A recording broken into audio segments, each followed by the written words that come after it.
whereabouts do you kind of reside? I'm in upstate New York these days. I've been up here for about 5 years. Were you in the state before that? Yeah. Yeah, I was in Brooklyn for about 10 years before that. What made you kind of decide to escape?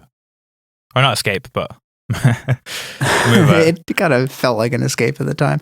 I think there were a lot of factors at the time. I had been kind of flirting with the idea for a while, but never really saw a path to get out. And yeah, there were just some circumstances at the time, like, I kind of, because of like hearing issues I was having, I was needing to live a much quieter life.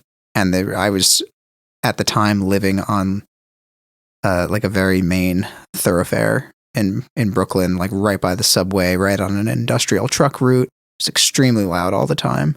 And yeah, there was kind of this moment where I had a couple of roommates move out, and rather than try and fill the space or find a new spot in the city, I decided to kind of follow them upstate and just kind of float around for a little while. It just, it felt like an interesting adventure to me at the time, and I think I was just needing a change, so I just kind of went with it.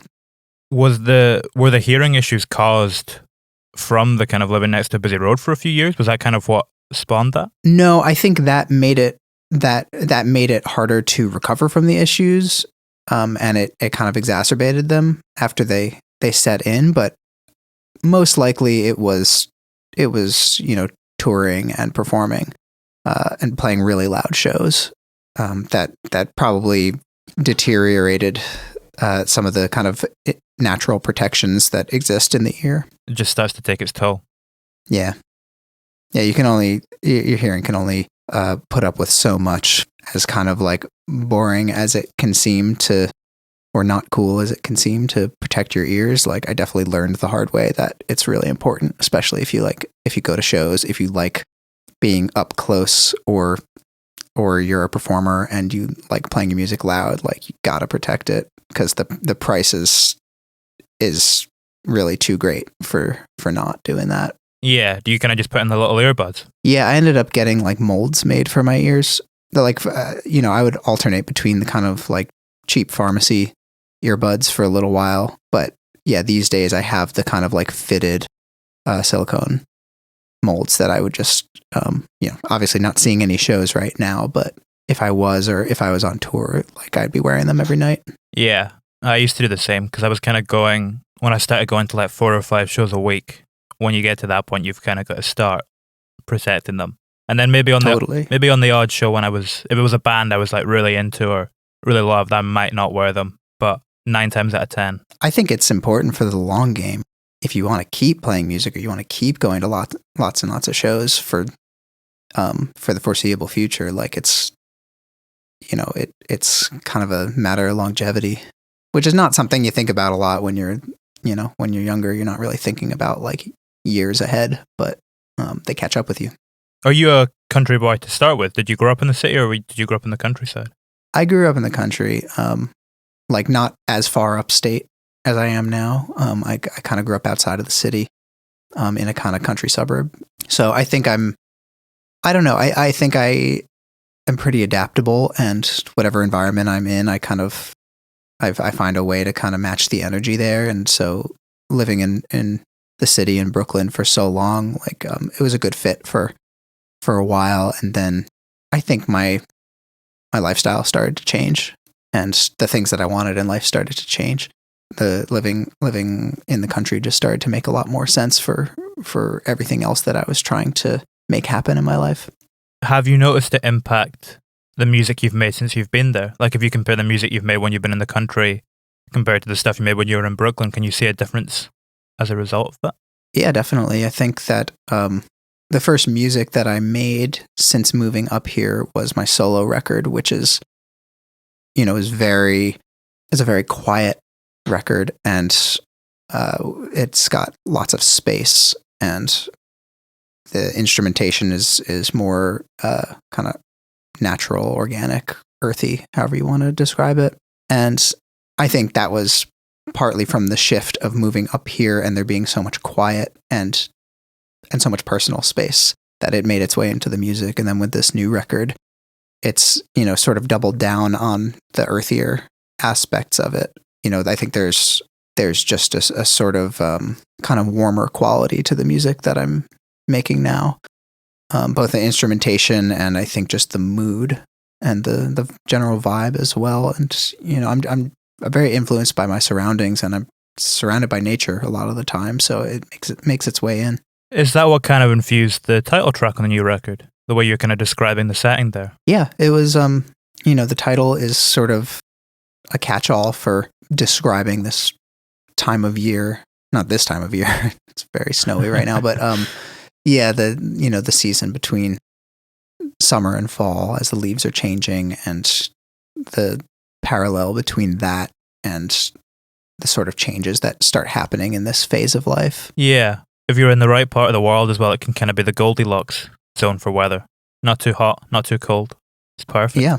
Yeah, it's really nice. And I feel like there is this, for me, there's a very nostalgic feeling about that time of year, that feeling of the summer ending, and a sort of almost cataloging of what your summer was, or what the past year has been up until that point, and looking ahead into the winter, and it's a sort of energizing time too. I feel like, you come back from the summer and get into the fall, and people are energized and kind of ready to pick up their work again, whatever that may be. Yeah, the culture in America is a little bit different there. You take quite like a long break over summer, right? You guys pretty much have the whole summer off. I guess it depends.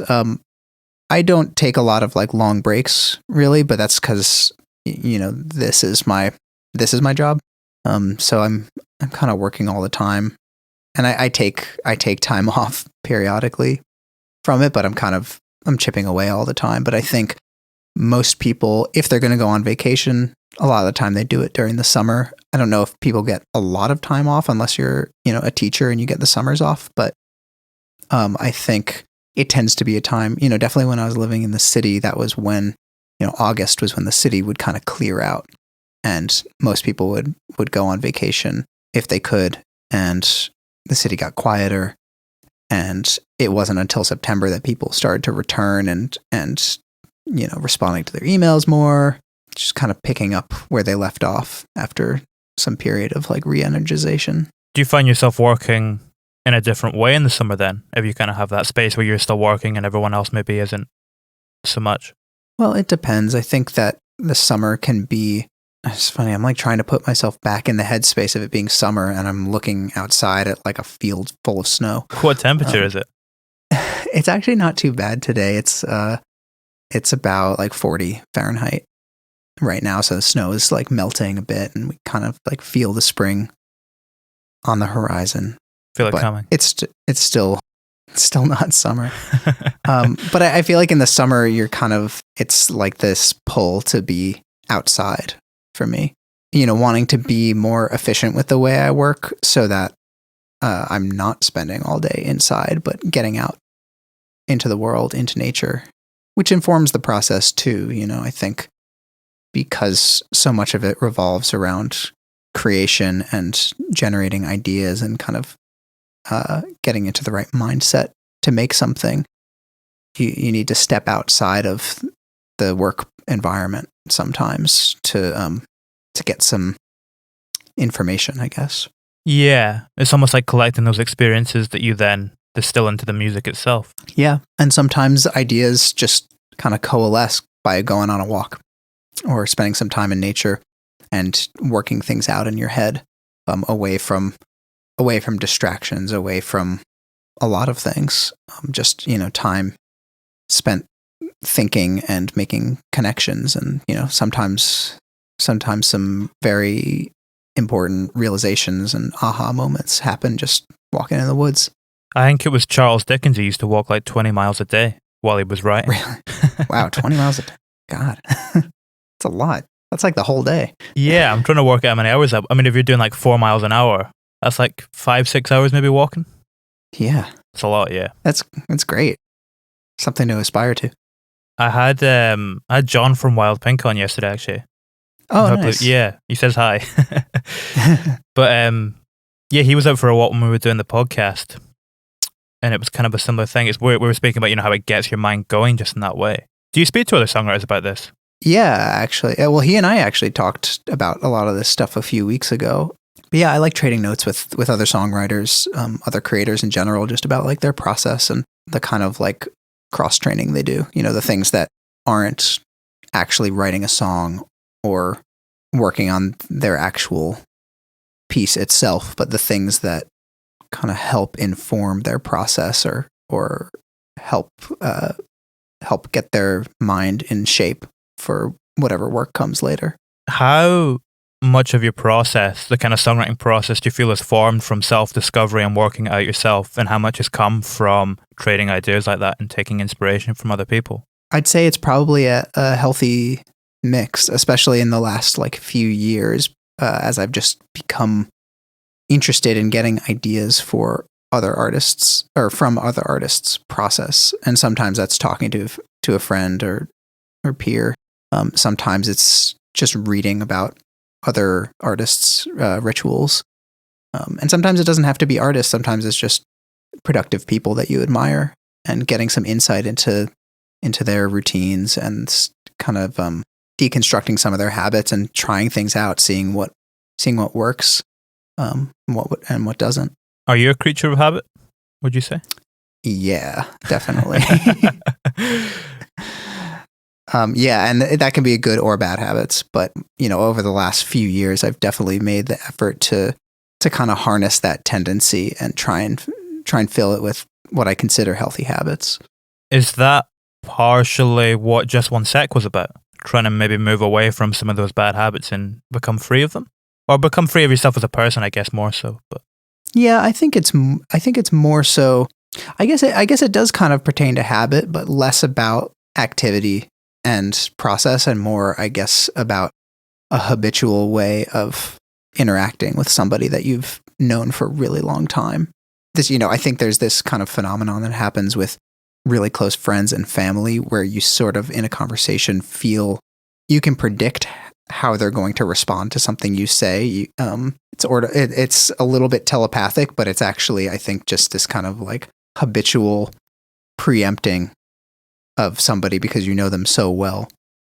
And it's kind of unfair in a way. It doesn't leave a lot of room for someone to surprise you. Yeah. And it could also be you then have to kind of wonder how much of it is projecting. Totally.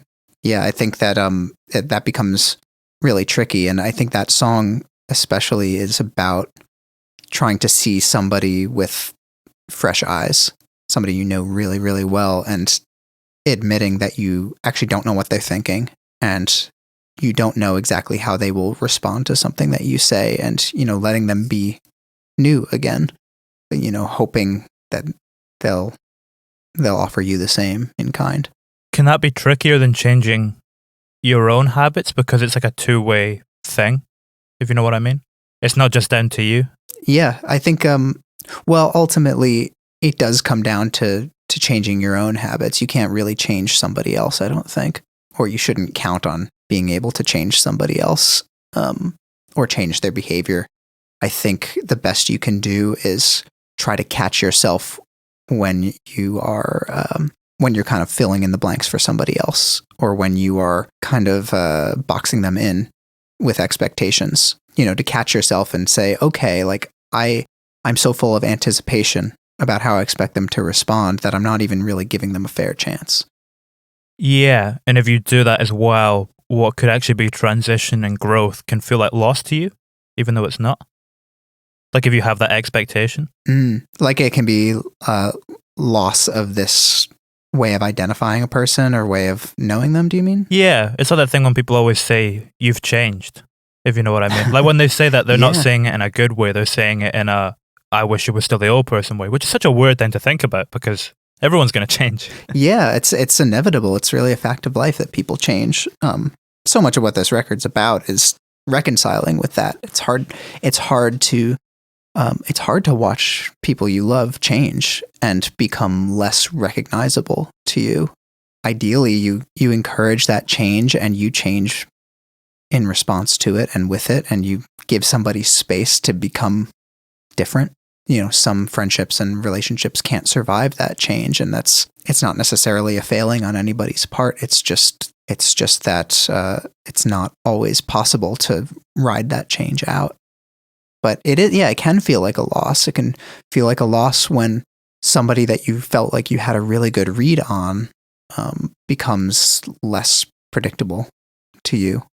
Yeah. And I think as well, if they're changed as a result of someone else, like if they're surrounding themselves with people that are changing them in a negative way, that's when it starts to feel like a loss, because it doesn't feel like them that's changing themselves. It feels like an external thing that you can't control. Absolutely. I think that's like a common problem with when a close friend gets involved, in a relationship with somebody new, and they, for better or worse, start to have a strong influence on them. And this person that you thought you knew inside and out is suddenly taking on characteristics of somebody you've just met. And it's disorienting, and it can be hard to accept it. Has that ever happened to yourself as well? Like aspects of yourself change that you thought never would? Absolutely. That was what a lot of hospice was about, actually. I definitely lost myself in the course of a relationship and, lost my center. And I think the people that knew me really well were very confused by my behavior and the changes that were happening in me, as if somebody else was kind of pulling my strings. The thing with that narrative as well, though, it feels like it was coming from a place of goodwill, like you were trying to help someone. Yeah, I think it's a mixed bag. I think there was definitely a lot of effort spent trying to help someone and trying to be a good partner and be generous. But there's also this other aspect of having been so young and not having a great sense of self yet, almost, hoping for an opportunity to become somebody else, which is, I was going to say indefensible. That's not quite the right word, because I don't mean to like cast judgment on myself or anybody who finds himself in that situation. But I think it's something to be very careful of when you meet somebody who has qualities that you find very attractive, to not lose yourself in your relationship with them, to, make sure you hold on to what is steady about you. And it's hard to, at that age, I think it's hard to even know what it is you ought to be holding on to. It can be tough as well, because like what you're saying there, that you see characteristics in this person that you admire. The whole reason we get into relationships is so that, because we see those characteristics and we want to see those characteristics in ourselves as well. But it can be tough not to absorb their negative qualities too. It's tough to kind of distinguish and just take the positive things and try and give the positive things. You end up passing everything over. Yeah, and it's really hard to cherry pick somebody's attributes and choose the ones that you want to influence you. I think it's possible, but it's not a great course of action. And I think in opening yourself up to a relationship, you sort of accept that you will be influenced by it, both somebody's more favorable attributes and the ones that, you might call flaws. I think that's inevitable. You mentioned something a little while back as well, that when you were in that kind of place in your life, you didn't have a great sense of self at that point because you were so young. Mm-hmm. At what point do you feel like you gained a full sense of self, and then how has that impacted you creatively since, and the way you express yourself creatively now that you have that? I think these days I'm closer to that than I've ever been. I don't think I've ever achieved a full sense of self, but I think I have a stronger sense of self than I used to, certainly in my 20s. And I think my move out of the city probably helped that, just by not seeing as many people around all the time, not being in an environment where I was kind of encountering so many others and having so much of other people reflected back at me at the time. Yeah, no matter whether we like it or not, when we're around other people, we change. We act to a certain degree. We're different people around others. Is part of the reason that you've got a stronger sense of self now, because when you're by your own a little bit more, you have more time just to be yourself? I think so. I think maybe I've embraced some qualities of my personality that maybe I was less willing to in the past, less comfortable with in the past. And, I think there's a tendency living in a big city or living in a really cool neighborhood that you can't help but kind of not only compare yourself to the people that you either know or even just see on the street, but if you are somebody who is struggling to know who they are, it can make you a bit like a chameleon and feel like you can sort of you can kind of try on any version of a person and sort of, take on any role. And at some point, those roles, as defined by other people, can put you, create like a tension in your life, I guess. A sense of tension, a sense of being, your behavior being at odds with who you really are. Is it harder to achieve fulfillment in life when that's going on? I think it's harder to know what would be fulfilling in life. I think you might find yourself chasing the wrong ambitions. It's that old saying, isn't it? Comparison is the death of joy. I've never heard that, but that's good. I can't remember who said that, but it is good. It was there was a line on the album. I think it's on Wheels Roll Home. Is it the first line where you said there's a point way out past the present tense? Mm-hmm. It reminded me, I think, and you're a fan of him as well, Rumi. Oh, yeah. The quote by Rumi, out beyond ideas of right and wrong, there's a field and I'll meet you there. It broke my mind there. I love that line. Can the creative process be that for you? Like that idea of being in a place like that that's completely pure and ideas of right and wrong are gone? I've spent some time trying to kind of answer that question or trying to work from that place, that kind of metaphysical place, since Familiars, really, to try and write songs and specifically lyrics that explore a subject without being judgmental and without establishing a sense of right and wrong. I think it's kind of a slippery place to work from.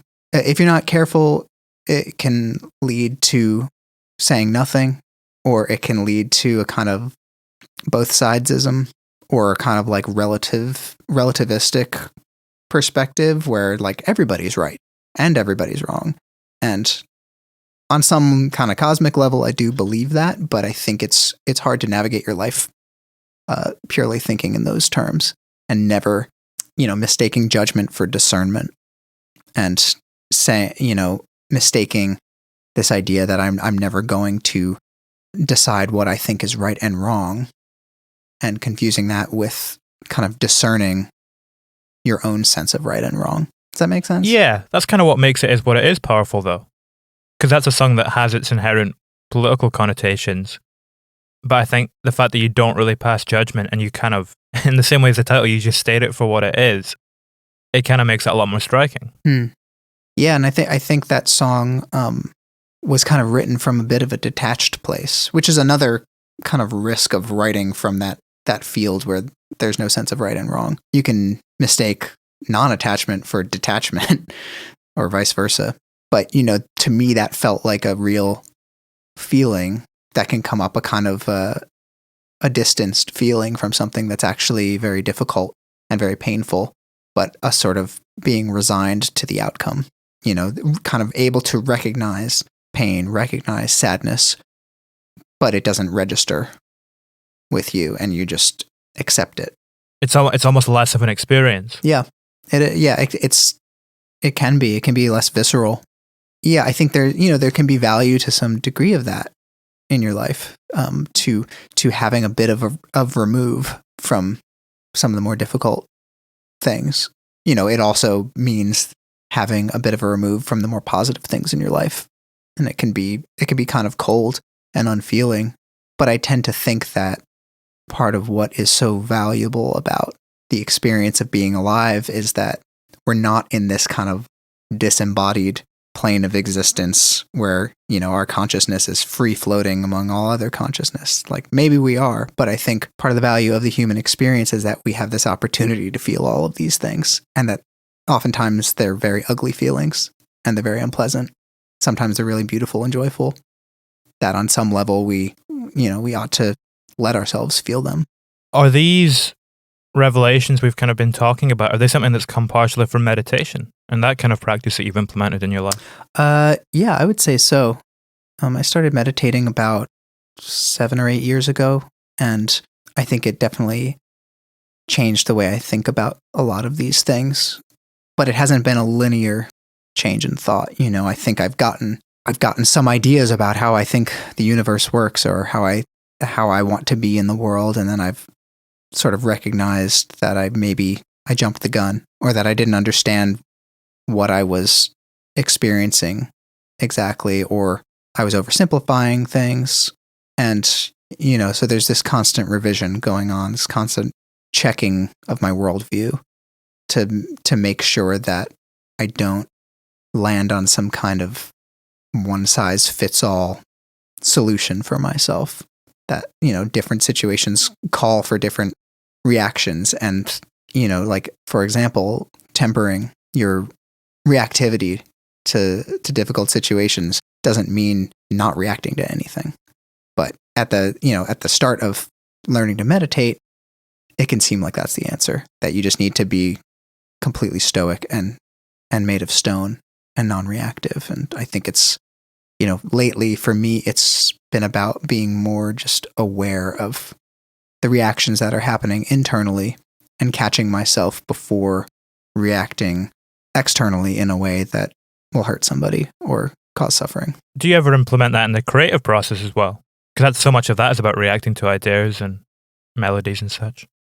Yeah, I think creatively, especially on this last record, it's actually I think creatively lately I've been trying to not catch myself, because I think that can lead to essentially a form of writer's block, where you get too locked up in your head, or your ideas get too locked in your head and they don't have an opportunity to make it onto the canvas.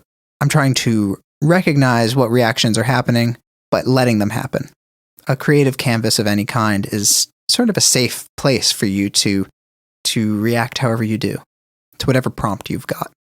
It can be very telling, but for me, I've got to see it all on the page first, or I've got to see it in the session or whatever it is.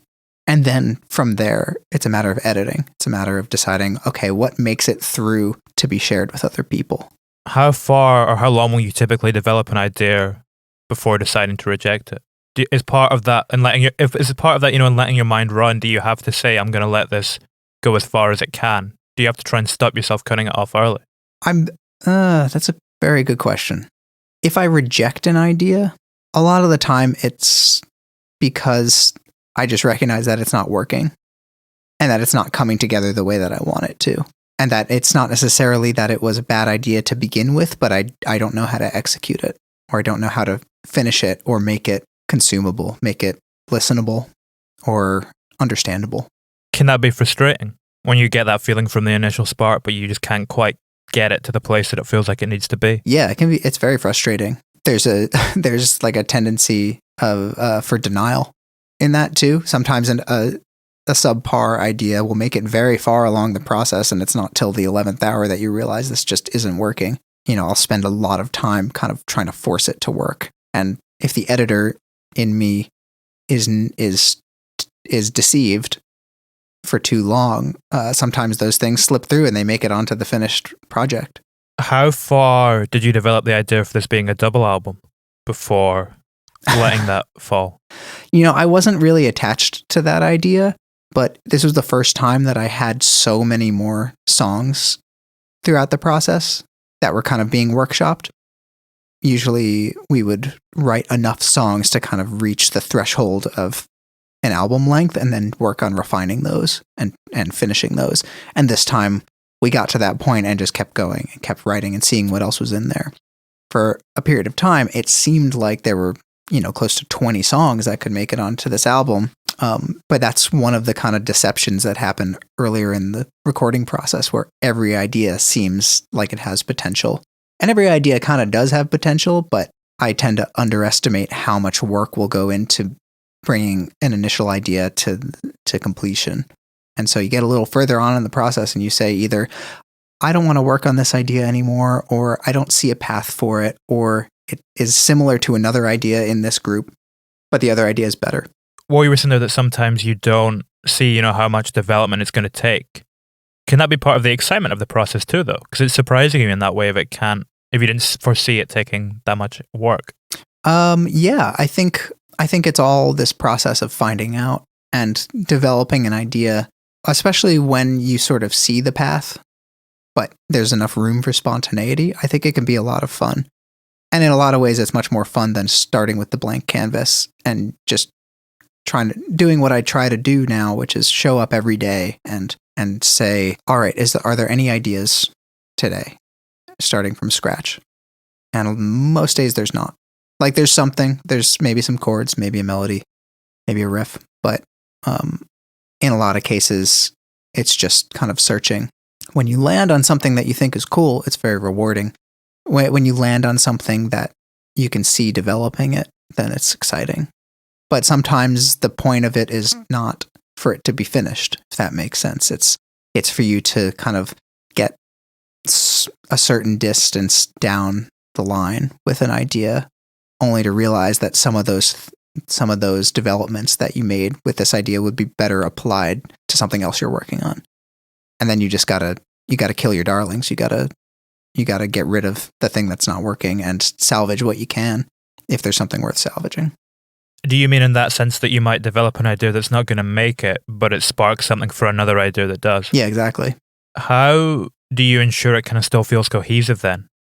If the ideas are all kind of feeding into each other like that, how do you ensure that you preserve what was at the heart of that initial idea that made it so special and sparked your attention in the first place? Well, I think ideas being able to be kind of transferred or moved around within this batch of songs, I think it actually makes it more cohesive stylistically and in terms of mood and like environment.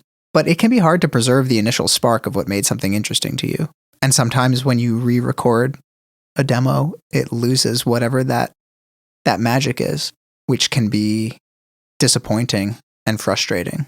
Then again, it can also be a really valuable signpost to show you that the idea doesn't stand up to repetition or recreation. I think there's value in like a spontaneous recording that just has captured some magic. But I think in songwriting, it can be very telling if you can't re-record a song and have it capture that same energy.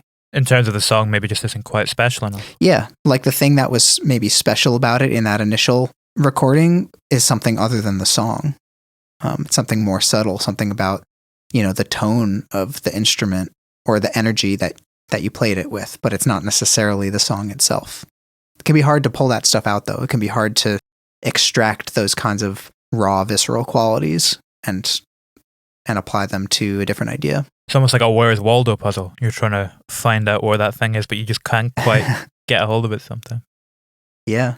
Where, or when rather, did you start to bring in the nature recordings and the kind of field recordings? I've been doing field recordings for several years now. Probably I think I started doing a lot of them around the time of Familiars. Once I think technology on phones improved, or microphones on phones improved, and I would carry a field recorder around with me sometimes as well. Especially when I was traveling more, I would just find myself in these environments that I knew I would almost never return to again, and capturing a field recording is in some ways the best way to transport yourself back to that place. For me, anyway. My memory can be very easily triggered by sound, and getting a sense of space and the elements in that space is very transportative for me. And so for this record, knowing that I was going to be, like most records, like it's a time capsule, and that I'm capturing this moment in time and the place that it was made in and everything that was happening at the time, feeling like recording what those environments sounded like at the time like the ambient environmental sounds would contribute to that, ability to time travel back to that period of time. And it was actually fortunate that I did, because I ended up having to move out of the studio that I recorded it in, or the garage that was converted into a studio. I had to move out of that house just as I was finishing this record. So all of those field recordings plus these songs really came to encapsulate that place and time in my life in a way that I couldn't have anticipated. So did you finish up the record after you'd moved? Michael and I finished all of our tracking right before I started packing up the house. And then we mixed the record after the move. But I sort of knew that a window was closing and that it would be hard to pick up that sort of generative part of the process in a new location. And moving takes all your time and attention once you get into it, and once you're breaking down everything and packing up and getting settled in a new spot. It's all consuming. So I just recognized like some part of me was probably going to move on in that process, and I needed to get all of this while I could. Did you have to kind of settle in a new place before you went back to working on it? Did you need to feel comfortable there and take a little bit of time to settle in before you went back to the record? Well, I didn't mix the record at my place. I mixed it at my friend Nick Principe's studio, about 20 minutes from here. I was going there pretty much every day while we mixed it, and meanwhile, like in my time in between mixing sessions was, unpacking, getting the new studio set up, and it took a little while for me to start making music again, just because of how much time it takes to get settled in a new spot. And plus, I was just consumed with mixing Green to Gold. I was trying to kind of keep my head in that space while I was, doing the deep zoom in that mixing is. How many days in were you mixing for? Oh God, we mixed for weeks. We mixed for a really long time. It almost sounds like a little bit more of is that a little bit more of a right and wrong process in the songwriting thing? How do you mean? Does it ever feel, when you're mixing, because you were saying that you're going in every day and there's a routine and a structure to it, does it feel a little bit more workmanlike than the actual songwriting process itself? Yeah, I think it's definitely using a different part of the mind. It's really it's less about coming up with new ideas and more about listening very, very carefully and closely and paying attention and kind of staying focused, which is different than spitting out ideas and evaluating those ideas and seeing what works. There is a certain amount of listening that's happening during that time, but you're not going over it with a fine-tooth comb. But, every stage of making a record is another stage of zooming in, essentially. And any record is just, 100,000 brush strokes.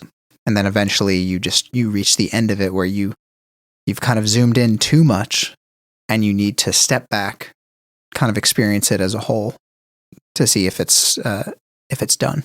Yeah, you need to start looking at the brush strokes and see it as a painting. Exactly. Does the painting sometimes change shape with time? In terms of after it's been completed and you kind of move further away after it's done? Yeah. Yeah, I think that's pretty reliable, actually. Although I don't think the thing itself changes. I think that the creator changes. As you get more distance from something you've made, you gain different perspective on it. And so what you thought you were writing about at the time remains true, but with, years having passed and looking back at yourself, you can see what it was really about. You can see a bit more of the picture of what was going on, just having that third-person perspective on your younger self. So it starts to sound different. I think also with time passing, you naturally zoom out and you hear it in a way that you can't while you're working on it. Some of these sort of like obsessive details that seemed so loud and present to you while you were recording or mixing or mastering, they get lost in the soup, basically. When you have a little time away from it, you stop being able to identify where those tiny details were. If you're like combing through one audio track in a song, looking for like a microscopic pop or click, and it, it can kind of plague your existence while you're doing it. And you need to have that kind of attention to find those little unwanted imperfections in the audio. A year or two later, you're not going to remember where that was. And if you missed one, unless it's a glaring pop or click, you're probably not going to hear it. Have you ever missed one and you've spotted it later on? Probably. But again, I couldn't tell you where it is. Is it easier for you to have perspective on something like the music videos that you're accompanying this with?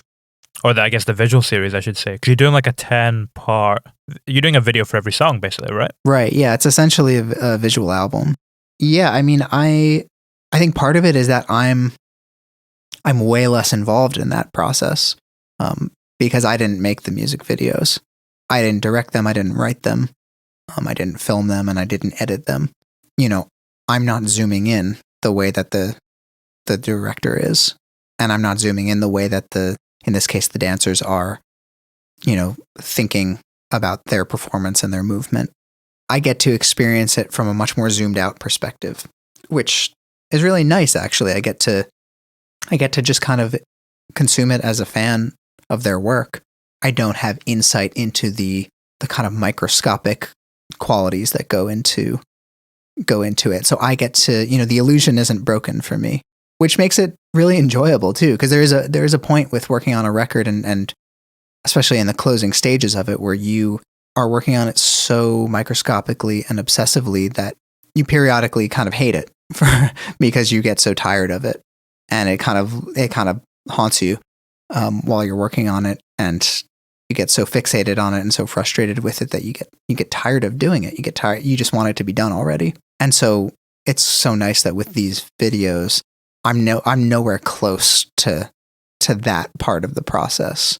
I mostly get to just experience it when it's more or less done. With a lot of this record, I know a lot of it kind of came from conversations, right? That was kind of the basis that started to propel some of these ideas. Was that the idea behind the music video then, to kind of have it be like a silent conversation, like a physical conversation almost, by using the dancers? Yeah, exactly. I think, like you said, the physical conversation that's happening between the two of them is this sort of parallel story to the story on the album. I think it's not mirroring it exactly. It's sort of reinterpreted and translated for different people, which is what you hope for with any songwriting or storytelling, is that despite there being specifics that are drawn from your own experience, that they can somehow be translated to somebody else who had a different experience, but that something about it will be common. Can you hear the influence of specific conversations you had in the album?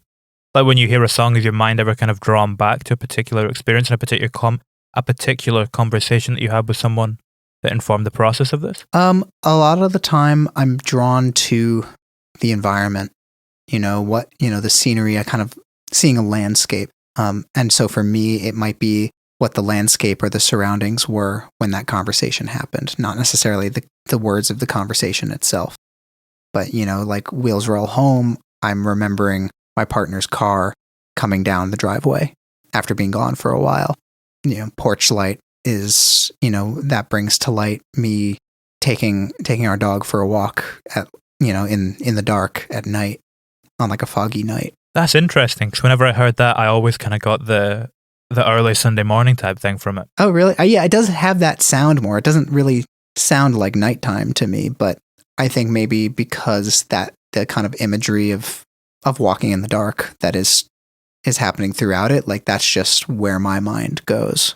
When you're going out for walks in the dark as opposed to walks in the light, does your mind go to different places? I think in the dark, your mind has a tendency to fill in the blanks, has a tendency to kind of fill in that darkness with imagination. During the daytime, you're really registering everything that you can see around you. How are you finding it with the snow at the moment then? Because you kind of get that reflection where everything feels a lot lighter at night. I love that. Yeah, if you have that combination of the snow on the ground and the moon in the sky, yeah, you don't need, like on a dark night, I would otherwise be walking the dog with like a headlamp, and it's nice when it's just everything is kind of illuminated outside, and you can just walk out there and you can see everything. It's weird too. It's weird for it to be so bright at night. It just casts everything a little bit differently. You feel like an owl. Yeah, totally. Yeah, you're like, this is what it looks like all the time for them. Until it starts snowing, and then you get caught in a blizzard and suddenly you can't see anything. Yep, that's right. What was the last conversation you had with someone where you felt like you learned something? Gosh, that's a good question. I was talking to my mom the other day, And I was telling her about just having very active dreams lately, them being just kind of exhausting. And she gave me the very good advice that I should start doing dream recall, basically, and kind of treat them as prompts for new writing ideas. And I guess just something about the way that the idea was kind of framed to me just felt very insightful in a way where, it was kind of revelatory for me, because here I was trying to kind of solve this problem and trying different approaches to essentially suppress my dreams. And her advice was to look at them and to kind of investigate what they're trying to tell me. I really like that. Taking like a positive, or taking something that you feel like is a negative aspect of yourself and turning it into an advantage. Yeah, exactly. It's kind of like what we were speaking about earlier with, holding on to certain aspects of yourself. Like maybe when you're younger, there's certain things that you want to rid yourself of, but what you really should be doing is like accepting them and finding a way to use them to your advantage. And I think that's one of the bigger truths in life. I spent so much of my childhood and like kind of early adult life trying to be different than how I actually was, rather than just leaning in to who it was, the kind of person that I seemed to be. I wish I had embraced it sooner.